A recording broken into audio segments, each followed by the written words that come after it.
सभी चीज़ें इसमें डालकर अब आपको आम के या फिर अशोक के पत्ते लगाने हैं। पत्तों में पहले से आपको थोड़े से हल्दी और कुमकुम से तिलक कर देना है इस तरह से। और ये हम दीप कलश लगा रहे हैं, आप चाहें तो श्री कलश भी लगा सकते हैं। थोड़े से सरई में चावल डालेंगे और इन पत्तों के किनारे किनारे हमें आपको लगाना है। इस तरह से आपको सेट कर देना है। अब हम यहाँ पे एक दीप लगाएंगे, यहाँ पे इस तरह से। ये हमारा रेडी हो गया दीप कलश। कलश तैयार होने के बाद अब हम करवा माता को और भगवान शिव को आसन देंगे। तो थोड़े से मैंने चावल यहाँ पे रखे हुए हैं, आप देख सकते हैं। और सबसे पहले हम भगवान शिव को यहाँ पे विराजमान करेंगे। शिव परिवार की फोटो आप ले लीजिए और उसके साथ में ये करवा माता का चित्र है और इसमें आप देख सकते हैं माता करवा है और यहाँ पे भोलेनाथ हैं और ये आप देख सकते हैं सूर्य देव हैं और यहाँ पे चंद्र हैं। तो आप चंद्र और सूर्य की पूजा इसी करवा माता के फोटो में आप कर सकते हो। ठीक है, भगवान गणेश है और शिव लिंग है। तो इस तरह से पूरा आप चाहें तो सिर्फ करवा के फोटो से ही सभी पूजन कर सकते हैं। यहाँ पे हम इन्हें विराजमान करेंगे अच्छे से आसन देते हुए। ये है हमारा करवा। तो अभी आप देख सकते हैं करवा खाली है, इसमें सरई मैंने लगा दी है और इस तरह से ये दूसरा करवा है। तो अब आप इसमें चाहें तो इस तरह से मिठाइयाँ भर सकते हैं करवे के अंदर और आप चाहें तो इसके अंदर जल या फिर चावल गेहूं कुछ भी डाल सकते हैं। करवे के अंदर हमने मिठाइयाँ भर दी हैं, इसको हम करवे के मिट्टी के बर्तन से ढक देंगे। अब आप चाहें तो इसके ऊपर रेवड़ी और चूड़ा रख सकते हैं। ठीक है, और जो ये वाला करवा है इसमें हम जल भर लेते हैं।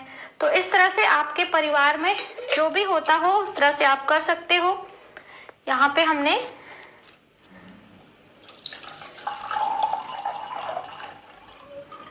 और इसी बर्तन से आपको ढक देना है और यहाँ पे ये करवा हम रख लेंगे। इसके ऊपर भी हमें कुछ मिठाइयाँ रखनी है।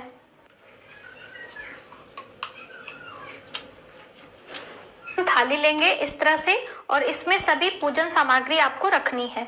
तो सबसे पहले हमें पूजा के लिए जल चाहिए और ये है माता गौरी से सुहाग लेने वाला सिंदूरा। और अब हम पूजा में जो चढ़ाया जाता है अक्षत, अष्टगंध और यहाँ पे ये कुमकुम है, ये रख लेते हैं। भगवान गणेश के लिए हल्दी वाला ये आपको जनेऊ रख लेना है और करवा माता के लिए और सभी के लिए छोटे छोटे इस तरह से आपको मौली के धागे रख लेने हैं वस्त्र के रूप में, यहाँ पे रखेंगे। और ये दीप प्रज्वलित करने के लिए ये सभी चीज़ें हैं।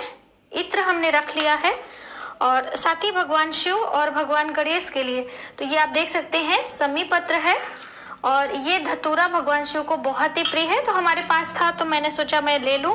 और ये है दूर्वा घास, यहाँ पे रख लेंगे।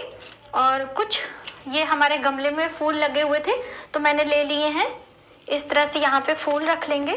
अब सभी चीज़ों के साथ में आपको धूप दीप रख लेंगे। तो ये पंच दिए हैं, आपको सभी में दीप लगा लेने हैं और पूजा के लिए ये जो हमारा दीप कलश है इसमें रख लेंगे। दीप प्रज्वलित करने के लिए आपको घी रखना है, तो यहाँ पे हम रख लेंगे। और ये हमारी पूजा की थाली रेडी हो चुकी है। अभी हम भोग प्रसाद देख लेते हैं कि भोग में क्या हमें रखना है। ये वाली थाली हम यहाँ पर रखते हैं और आपको दिखाते हैं कि मैंने करवा माता के लिए श्रृंगार की क्या क्या चीज़ें ली हैं, आप देख सकते हो। तो सबसे पहले ये चुनरी है माता पार्वती और करवा माता के लिए, तो यहाँ पे मैंने 2 चुन्नी रखी है, आप चाहें तो सिर्फ मौली ही पहना सकते हैं। और ये रहा शीशा, कंघा, बिंदी, मेहंदी और चूड़ियाँ और ये पाउडर है, काजल, यहाँ पे तेल है, इत्र है और ये सिंदूर की डब्बी है। तो ये सभी श्रृंगार की चीज़ें आपको एक थाल में लगा लेनी है। इस तरह से करवा माता के लिए। बहुत सारी बहनों ने पूछा था कि क्या हम करवा माता के लिए अलग श्रृंगार चढ़ाएंगे और जो सासू माँ के लिए होगा अलग। तो बिल्कुल आपको दोनों चीजें अलग ही रखनी है। तो आप में से बहुत सारे लोगों ने पूछा था कि जो हमारे शादी वाला सिंदूरा होता है उससे हमें सुहाग लेना है कि नहीं। तो देखिए ये हमारे विवाह का सिंदूरा है और हमेशा आपको इस तरह से चुन्नी में लपेट के रखना चाहिए, यानी कि ढक के रखना चाहिए। तो इस सिंदूर से जब हम तैयार होंगे 16 श्रृंगार करेंगे, उसके बाद इस सिंदूर को यानी इस सिंदूरदानी का इस्तेमाल हम अपने मांग में सिंदूर भरने के लिए करेंगे, ठीक है। और जो हम गौरी माता से सुहाग लेंगे तो यहाँ से ये जो पूजा वाला सिंदूर है इससे हमें माँ को लगाना है और फिर माँ को लगाने के बाद आंचल में आप रख सकते हो या फिर अपने मांग में सिंदूर लगा सकते हो। तो ये चीजें आप क्लियर हो जाइए। बहुत सारे लोग इसी को पूजा में इस्तेमाल करते हैं, तो ये हमें नहीं करना है। ये हमारा फल है, तो आपके पास जो भी ऋतु फल है वो आप ले सकते हो। जैसे कि मैंने यहाँ पे एक श्रीफल लिया है माता पार्वती के लिए, और ये है ऋतु फल, केले, और यहाँ पर सेब है। तो जितने भी आपके पास फल हो आप सभी चीजें एक साथ करके रख लीजिए। मिठाइयाँ जो कि हम माता पार्वती को, करवा माता को भोग लगाएंगे। यदि आपके घर पूरी, हलवा और गुलगुले या फिर मीठे पुए बनाए जाते हैं तो वो भी आप बना सकते हो। तो इस तरह से इसे हम यहाँ साथ में रख लेंगे। पूजा की सभी चीजें हमारे साथ में रहती हैं तो हमारे लिए थोड़ी सी आसानी हो जाती है, क्योंकि उस दिन व्रत उपास में बहुत ज़्यादा मेहनत करने की शक्ति नहीं रह जाती है। दोस्तों इसके साथ में आपको पान ले लेने हैं। इस तरह से 2 पान हम लेंगे, एक करवा माता के लिए और एक गौरी माता के लिए। और इसके ऊपर रखने के लिए यहाँ पे ये आप देख सकते हो सुपारी, इलायची है और लौंग उधर रखा हुआ है। तो ये सभी चीज़ें इसके ऊपर करके आपको माता को मुख शुद्धि कराना चाहिए और उसके बाद आपको दक्षिणा है। तो ये सभी चीज़ें पूजा में आपको इस तरह से फल के साथ में पान और दक्षिणा रख देना है।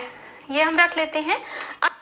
दोस्तों आप जानते हैं कि चंद्रदेव के पूजन के लिए हमें थाली कैसे रेडी करनी है। तो इस तरह से आपको एक थाली ले लेनी है, कोई भी आप ले लो। इसमें मैंने बीच में स्वस्तिक का निशान बनाया है और इसमें हम रखेंगे सबसे पहले इस तरह से। यदि आप करवा से जल देते हो तो करवा आप रख लीजिएगा, क्योंकि पूजा के बाद ये होता है। तो जैसे मैंने इसमें मिठाइयाँ भरी हुई हैं और इसमें जल भरा हुआ है, तो ये वाला करवा हम लेंगे और इस तरह से ये जो पीने के लिए जल अलग से ले लेंगे। और चंद्र पूजन के लिए जैसे कि भगवान को जल चढ़ाएंगे, अक्षत चढ़ाएंगे, इस तरह से भाव करते हैं, उसके लिए भी आपको अलग से जल ले लेना है। तो इस तरह से हमने 3 स्थान पर जल रखे हुए हैं, बिल्कुल अच्छे से आप देख लीजिए। और अब हम मिठाइयाँ रख लेते हैं। तो जो हमारे पास ये मिठाइयाँ हैं ना, इसी में से बहुत ज़्यादा नहीं, इस तरह से आप रख लें थाली में। 2 पीस आप रख लीजिए, एक चंद्रदेव के लिए और एक जब हम पति पूजन करेंगे तो उनके लिए। तो यहाँ पे मैंने 2 पीस मिठाइयाँ रख ली हैं और अब हम रखते हैं अपनी चलनी। तो ये है हमारी चलनी और यहाँ पे एक दीप हम लगा लेंगे इस तरह से। तो देखिए बहुत सारी बहनों ने कहा था कि क्या हम प्लास्टिक की चलनी ले लें। तो देखिए बहन, यदि आप प्लास्टिक की चलनी लेंगी और इस तरह से दीप लगाएंगी और आपकी चलनी जल जाएगी तो आपको अशुभता का जो है भाव होगा। तो इसलिए आप इस तरह से स्टील की चलनी ले लें और ये चलनी यहाँ पे हमने रखना होता है। और कुछ आप फूल ले लें जो भी होता है चंद्रदेव के लिए। तो सफ़ेद फूल आप रख लीजिए, जैसे अभी हमारे पास ज़्यादा सफ़ेद फूल नहीं है, ये कुछ हर श्रृंगार के फूल हैं, तो यहाँ पे मैंने रख लिए हैं। अक्षत आप रख लीजिए। और जैसे हम लोग जब चंद्रदेव को जल देते हैं तो इनके जल में थोड़ा सा मिष्ठान, तो आप इसी बर्फी को डाल सकते हैं, कच्चा दूध डाल लीजिए, थोड़े से हल्दी, दूर्बा, इस तरह से चंद्रदेव का जल अलग से तैयार किया जाता है। तो ये चंद्र पूजन की थाली आपकी रेडी हो चुकी है, आप इस तरह से रेडी कर लें। अब देखिए बहुत सारे लोगों का ये भी प्रश्न होता है कि बारिश के कारण चंद्रदेव के दर्शन नहीं होते हैं, तो ऐसे में हमें चंद्र पूजन कैसे करना है। तो देखिए बिल्कुल आप सीधा मैं कैमरा करूँगी और यहाँ पर भगवान शिव के मस्तक पर चंद्रमा विराजमान है। तो बहुत ज़्यादा आप परेशान ना हो कि अलग से आप बहुत ज़्यादा परेशान हो। यहाँ पे चंद्रदेव का पूजन करें, हल्दी कुमकुम अक्षत लगाएं और एक थाली में आपको जल दे देना है हो सके तो ये देखिए जो करवा माता की फोटो है इसमें भी चंद्र का यहाँ पे तारे और चंद्र बने हुए हैं, तो इनको भी आप देखकर पूजन अर्चन कर सकते हैं। तो इस तरह से यहीं पर आप नीचे ही बैठे बैठे चंद्रदेव का पूजन कर लें और उसके बाद अपने पति का पूजन कर लें। चंद्र का शुभ मुहूर्त जो है वो मैंने वीडियो आपको दी है, पूजा का शुभ मुहूर्त क्या है तो वो भी आप सभी देख लो। तो इस तरह से छोटी छोटी चीजों का ध्यान रखते हुए हमें सभी पूजा बिल्कुल विधि विधान से करनी है।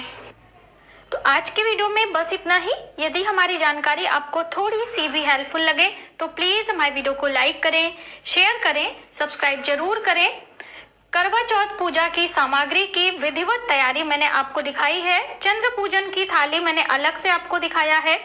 फल मिठाइयाँ हमें क्या करना है, और ये देखिए कलश कैसे आपको बनाना है, करवा हमें कैसे रखना है, क्या क्या चीजें भरनी है। दूसरा वाला करवा मैंने यहाँ पे थाली में रखा हुआ है।